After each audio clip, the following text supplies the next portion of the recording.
Technology வளர வளர நாமும் நம் நாடும் எல்லா துறைகளிலும் அதிவேகமாக பயணித்துக் கொண்டிருக்கிறோம். குறிப்பா பாத்தீங்கன்னா மாணவர்கள் எல்லா துறைகளிலும் சாதனை படைத்துக் கொண்டுள்ளனர். இது ஒரு நல்ல விஷயம்தான். இது நமக்கும் நம் நாட்டிற்கும் கிடைத்த மிகப்பெரிய வெற்றி. இந்த சூழ்நிலையில் ஏதோ ஒரு விஷயத்தை நாம இழந்து கொண்டிருக்கிறோம் என்பதை யாரும் உணர்வதில்லை, யாரும் யோசித்து பார்க்க கூட நேரம் இருப்பதில்லை. அது என்னவெனில் கூட்டு முயற்சி. எந்த ஒரு விஷயத்தையுமே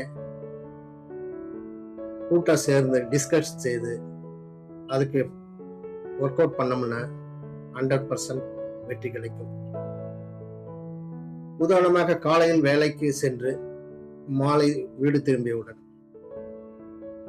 பேரண்ட்ஸோட உட்கார்ந்து ஒரு விஷயத்தை அவங்க முன்னாடி உட்கார்ந்து வச்சு எது நல்லது எது கெட்டது எப்படி செய்து அதுக்கு ஈஸியா நம்ம அச்சீவ் பண்ண முடியும்ன்றதை அலசி ஆராய்ந்து ஒரு டிசிஷன் எடுத்து அதை செய்து முடிச்சா 100% அதுக்கு வெற்றி கிடைக்கும்.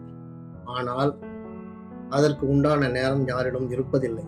காரணம் எல்லாரும் வந்து சோசியல் மீடியாவில் பிஸியா இருக்காங்க. ஒருத்தர் டிவியில் இருப்பாங்க, ஒருத்தர் இன்ஸ்டாகிராம்ல, ஒருத்தர் வாட்ஸ்அப்ல, ஒருத்தர் ஃபோன் பேசுறதுல. ஸோ நமக்கு ஒரு நாளைக்கு 24 ஹவர்ஸ்ல 10 to 15 மினிட்ஸ் கூட நமக்கு பேரண்ட்ஸோடவோ எல்லா குடும்ப உறுப்பினர்களிடமோ சேர்ந்து உரையாடுவதற்கு நம்மிடம் நேரம் இல்லை என்பதை நாம் இழந்து கொண்டிருக்கிறோம்.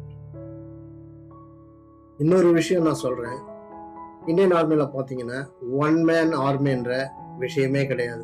எந்த ஒரு விஷயத்தையும் ஒரு குரூப்பா சேர்ந்து ஒரு லீடர்ஷிப் அண்டர்ல விஷயத்தை செய்து முடிச்சு சக்சஸ்ஃபுல்லா திரும்பி வர்றதுதான் இந்தியன் ஆர்மியுடைய மிகப்பெரிய வெற்றியின் ரகசியம். ஸோ என்னுடைய ஃபைனல் கன்க்ளூஷன் என்னன்னா, கூடி வாழ்ந்தால் கோடி நன்மை.